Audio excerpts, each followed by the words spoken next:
Let's watch this video together.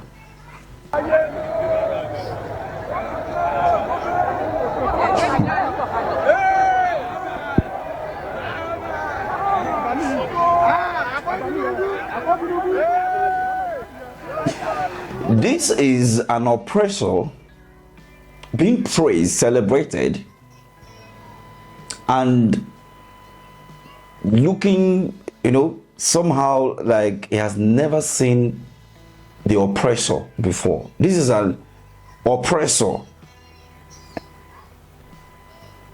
being celebrated by the oppressed, as if the oppressor have never been seen before. Maybe yes, they have never seen the oppressor before. This is the first time. And the oppressed is celebrating the oppressor. Oh, God. Before we come back to that video and to look at the impunity, a nation of impunity and bigotry, let me tell you a story.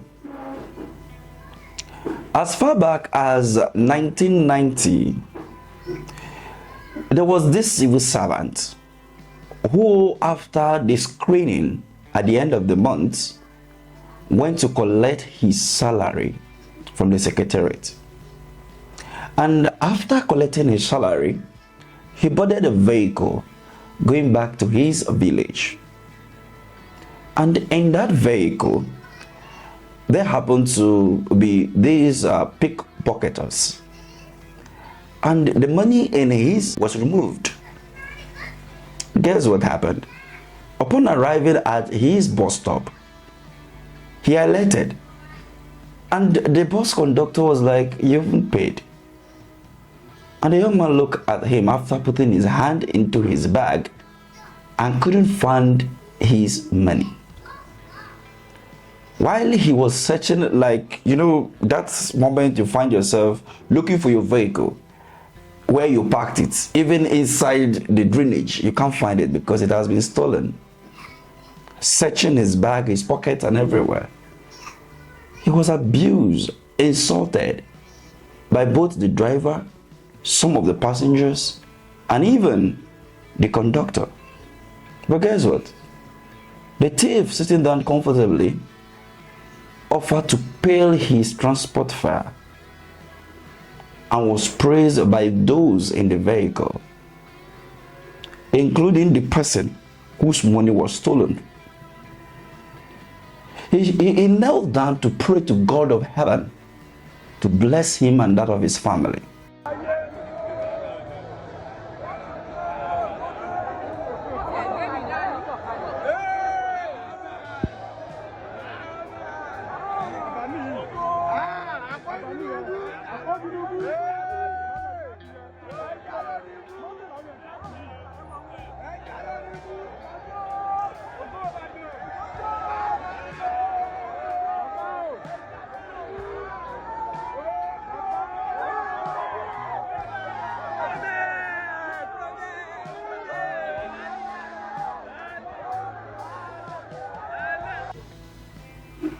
This is the problem of Nigeria as of today.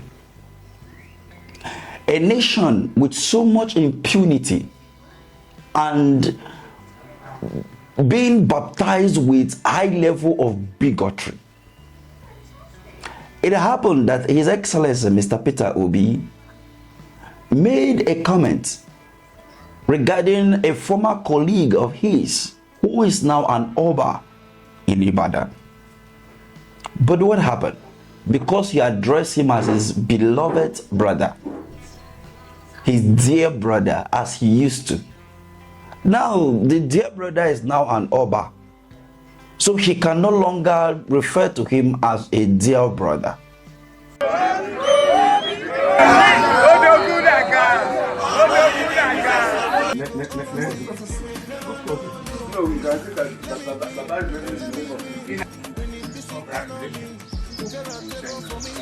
You remember that I said congratulations today to you as president. Amen. I have seen the president. I don't have any long way, but I will wait until you are there and I'll come and say, Mr. President, Bye-bye, you. Unite and love each other. And help to build a better country. We have no other country except this one. And we must all build it together.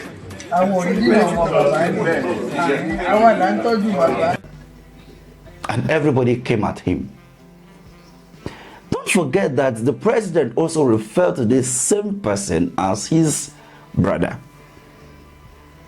Do not also forget that Atiku Abubakar also referred to this person as his own brother. So what changed when it comes to His Excellency, Mr. Peter Obi? You see, a nation that is filled with impunity and being baptized or bathed with bigotry has no future. And that is why the country Nigeria will continue to wallowing in abject poverty and backwardness. The other news was the fact that Mama P was in Abuja airport boarding to Benin City, and upon arriving at the airport he came across Julius Abure, the ex-national chairman of Labour Party. What happened? She was angry. Like, police are looking for you. You are the one destroying the lives of Nigerians because of your character and attitude with a political party.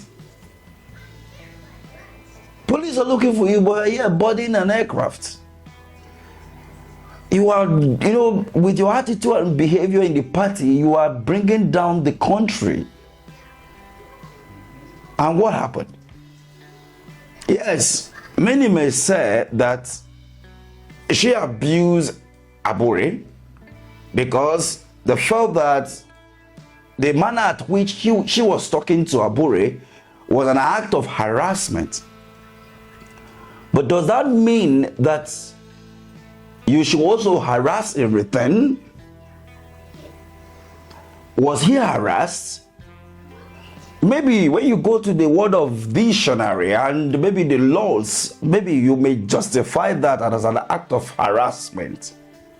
But when you come to an issue of national interest and for the development and the good of the people, that was someone who sold the conscience of Nigerians to the highest bidder.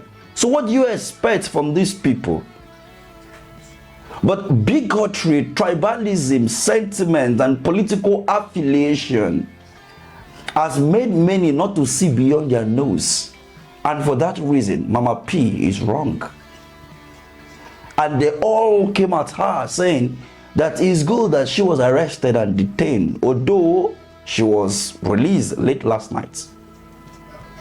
So when you look at all this impunity and act of bigotry, you will come to realize that the leaders in Nigeria is not only the problem of Nigeria, but the followers are also the one that are even more of a problem than the leaders. Because if there are no followers, there can't be leaders. In Nepal the other day, we saw how the Gen Zs rose up to the occasion and said, no, enough is enough. And they stood their ground. They overthrew the government. It was the government of the people. And the people said, no, we won't take this anymore. And they have the day. Can that ever replicate itself in Nigeria? Hell no, because of bigotry and high level of impunity in the hearts of many Nigerians. Yes, we want one Nigeria. Yes, we want development. Yes, we want progress. But when we see one who is supposed to lead us to that progress, we say because he is not bearing OD, he's not bearing OD, or he's not bearing a name that seems to look like that of your region, then he's not qualified. Better still, he's not one of your kinsmen. He's not Musa, neither is he Lajatu, or maybe is he from the east. So you can't support such persons. Haven't we seen people like Reno Omokri, who said that the reason Peter Obi will never be the president of Nigeria was because of the fact that the Obidient abused his family members, not because of competency or characters, bad character or misappropriation of fund or any drug-related issues. Nothing. Just because a group of people, insulted his family. For that reason, a man who is associated with that group cannot rule the country. Haven't you seen Shaylo and the rest? They said the same thing. But here we are with somebody whom, you can't point to his age. You can't talk about his age. Neither can you talk about his associate. When he was young, he was younger. You can't talk about his school without accusation here and there. You can't talk about this without trouble. Everything about him is just a mystery, but yet he's a perfect person. He lies every now and then, he went before the whole world and said corruption has vanished under his administration, whereas here we are. Well, his sitting minister under his watch was accused. In fact, an investigation took place. She was suspended, and they were moved to even reinstate her, even after it was found that those transactions were true. Was she prosecuted? Hell no. Was it under his word that Yahaya Bello, we saw the drama that played with the $700 million transfer to a school for his children? Was he arrested and prosecuted? No. The EFCC have now closed their eyes from the political wings, and they look at the young boys who are perpetuating crime also. But because they are afraid, or because of political correctness, they have refused to do the needful by going after those who are actually tarnishing the image, who have forced those youths, those young people to go into crime. They only go after the young people whom what they have been stolen since the inception of Nigeria is not up to 1/4 of what one man stole from Kogi State's treasury. So you see, a nation of impunity and bigotry can never see the light of day. And that is why sometimes when I look at Mr. Peter Obi, I begin to ask myself question: does he want it? Does he want it? In my next video, we'll be talking about the political suicide that Peter Obi will commit if he decides to join the ADC comes this year ahead of 2027 election. He either make it clear and go alone and lose just the way he lost in the last election through rigging, and who will say, yes, we fought a good fight, and yes, we either take it like the way the Nepal citizens did in 2025 and went ahead to change that government for good, or we all perish together. So stay with me as we look at that. But let me have your take at the comment section. What do you make of this? Peter Obi made a statement, the same statement made by Atiku, the same statement made by President Bola Ahmed Tinubu, but he is the one that is receiving all the bullets left, right, and center. Impunity and bigotry cannot rise a nation, but rather destroy the fabrics of that nation. Thank you for watching.